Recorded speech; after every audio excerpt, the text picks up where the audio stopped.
Atheist community claim करते हैं कि ये दुनिया एक बिग बैंग का नतीजा है।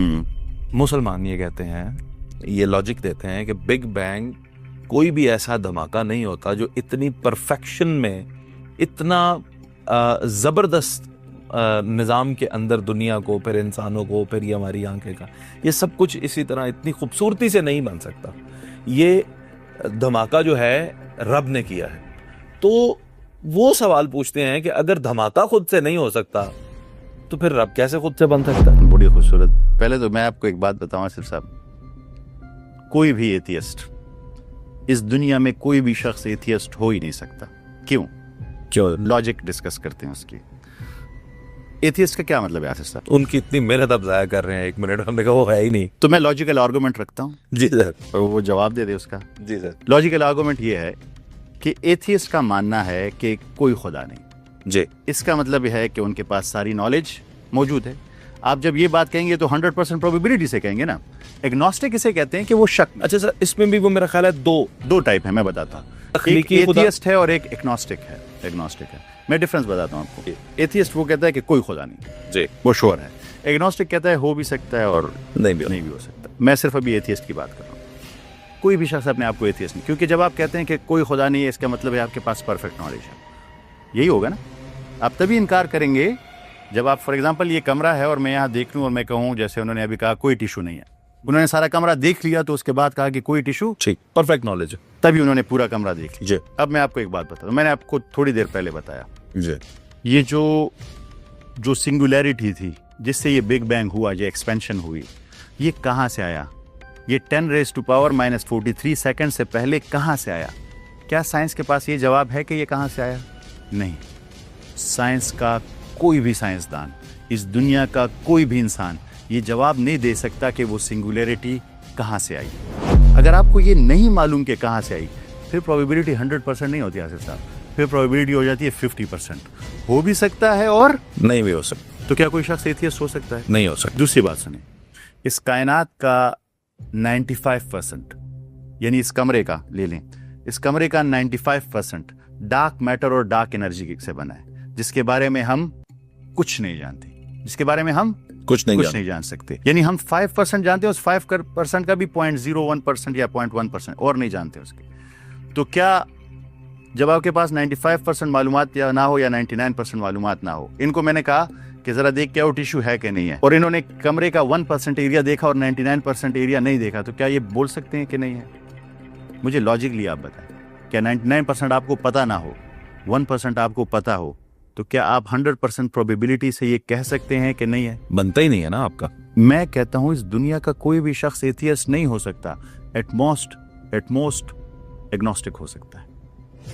एथियस्ट तो हो ही नहीं सकता। आपके पास पता ही नहीं है आपको। आप सिंगुलैरिटी का काज बताएं, कहां से आई सिंगुलैरिटी? जब आपको नहीं पता तो फिर प्रोबेबिलिटी 100% नहीं है, फिर प्रोबेबिलिटी 50% है। आप मेरी बात को समझ पा रहे हैं? मैं समझ पा रहा हूँ सर। मेरे सवाल का तो जवाब सर उधर ही रहा ना। अगर बिग बैंग खुद से नहीं हुआ, ये अल्लाह ने। अच्छा, वेरी गुड, उस पे आ रहा हूं मैं, बिल्कुल। मैं सिर्फ इस पॉइंट को, अब देखें, अगर बिग बैंग खुद से नहीं हुआ तो फिर अल्लाह ताला की ज़ात खुद से क्यों है? क्योंकि हम लोग, फिर जो दो चीज़ें मैंने आपको एक्सप्लेन की थी स्टार्ट में, एक आलम खल्क और एक आलम अम्र। हमने कहा कि आलम खल्क की कोई भी चीज़ डिपेंडेंट है, वो काज एंड इफेक्ट पे बेस करती है। सितारा बना तो उसका कोई रीज़न होगा, वो बना होगा, क्योंकि वो टाइम एंड स्पेस की चादर के नीचे है। टाइम एंड स्पेस की चादर के नीचे है। पर जो चीज़ टाइम एंड स्पेस के चादर के बाहर है, वो इस काज एंड इफेक्ट की मोहताज नहीं है। एक दफ़ा फिर आपको एक्सप्लेन करके देता हूँ। जो सितारा है, जो चांद है, जो हम हैं, जो ये पूरी कायनात है, ये है टाइम एंड स्पेस के अंदर, ये काज एंड इफेक्ट की मोहताज है। पर जो चीज़ इस चादर के अंदर नहीं है, वो इसकी मोहताज नहीं है। पबजी गेम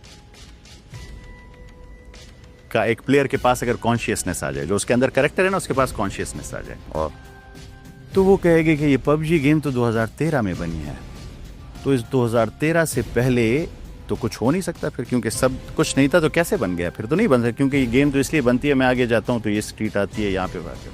बहुत अच्छी लॉजिक। तो ये पबजी वाला को लगेगा कि ये तो पॉसिबल ही नहीं है, पर जो इस पबजी से बाहर है, क्या उस पर ये अप्लाई होगा? नहीं, बिल्कुल नहीं हो। आप मेरी एग्जाम्पल को समझ रहे हैं? तो हम वो तो हो सकता है खुद एक पबजी में। तो हम जो पबजी गेम, हम जिस पबजी गेम को उस पर अप्लाई कर रहे हैं, हम जिस पबजी गेम को उस पर अप्लाई कर रहे हैं, वो तो उसी पे अप्लाई होगा जो उस गेम के अंदर होगा। हम जिस मताउल गुरूर की कायनात पर अल्लाह ताला के रूल, अल्लाह ताला को फिट करना चाह रहे हैं, वो उस मताउल गुरूर के अंदर है ही नहीं, तो आप कैसे अप्लाई करें? वो तो वही सोचेगा जो पबजी के अंदर है, वो से लगेगा कि पबजी के बाहर क्या है। उसे क्या पता है कि पबजी गेम तो असल में एक धोखा है, एक मताउल गुरूर है, एक सिमुलेशन है, असल चीज तो बाहर है। इसी तरह हम जब वो बाहर निकलेगा तो उसे पता चलेगा ये भी हम जो है असल में शायद सिमुलेशन में है, मताउल गुरूर में है, असल कहीं बाहर है, कहीं बाहर है। मैं आपको एक बात बताऊं, इंसान का शायद ये सवाल पूछना बनता ही नहीं क्योंकि आप छोटा है, तो आप तो उससे बाहर निकले ही नहीं, तो आपको क्या पता क्या पूछ रहे हैं।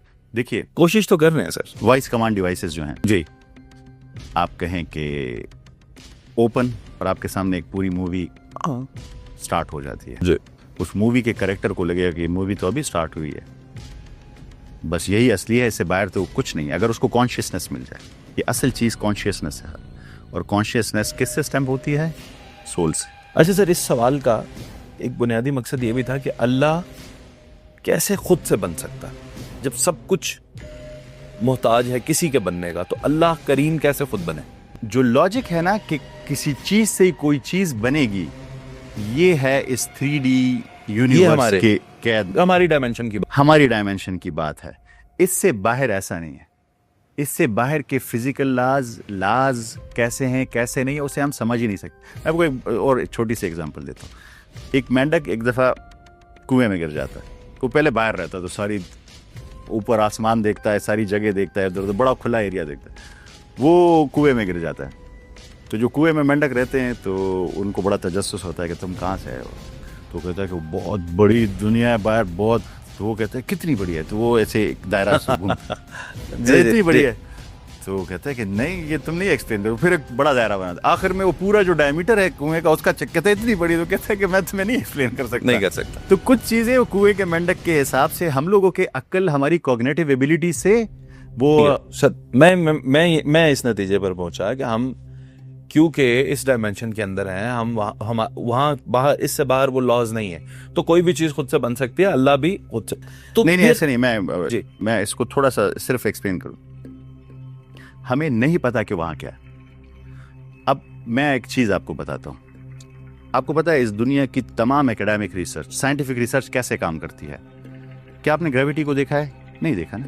आप हवा को देख सकती? नहीं देख सकते। हम एक्सपेरिमेंट्स करते हैं, हम कुछ चीजें प्रूफ कर लेते हैं, कुछ को हम नहीं समझ सकते, अपनी सेंसेस से उसे नहीं समझ सकते।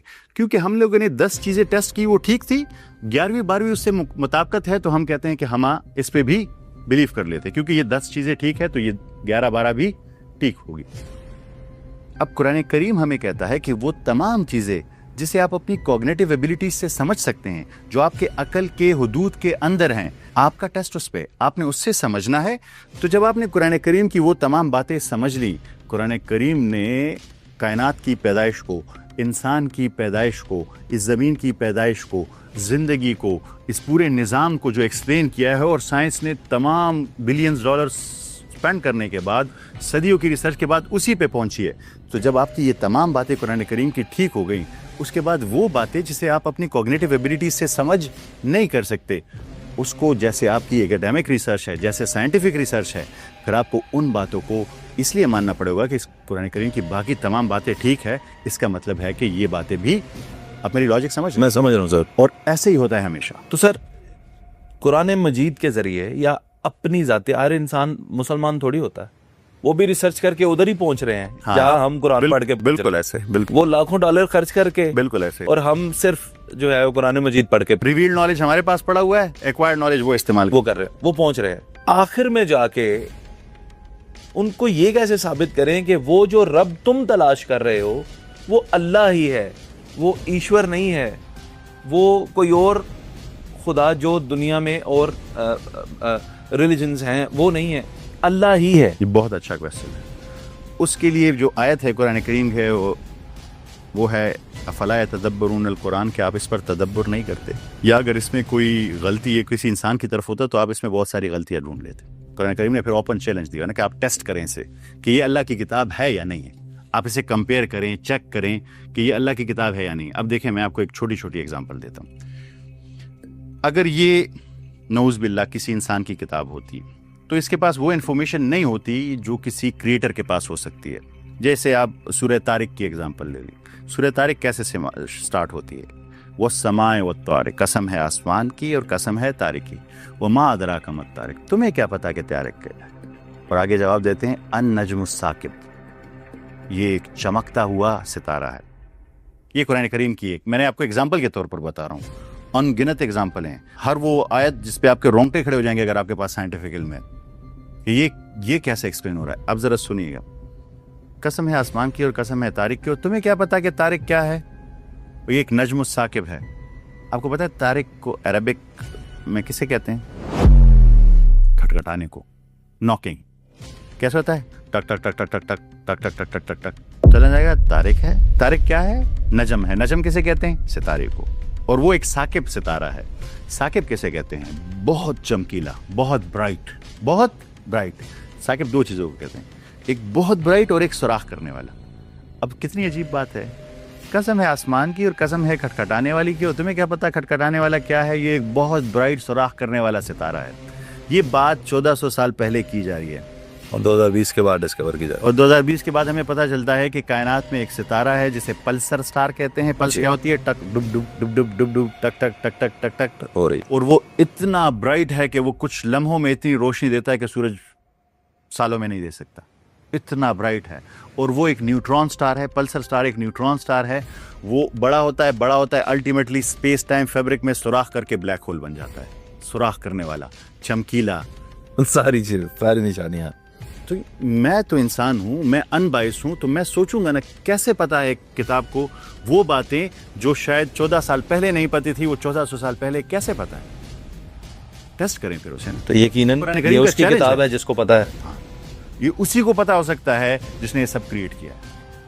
तो टेस्ट कर। कुरान करीम तो चैलेंज देता है ना, वो बार बार चैलेंज देता है, टेस्ट करें ना। तो आप टेस्ट करें। अगर आप टेस्ट में अनबाइस्ड टेस्ट करें, आप खुद सर झुकाएंगे।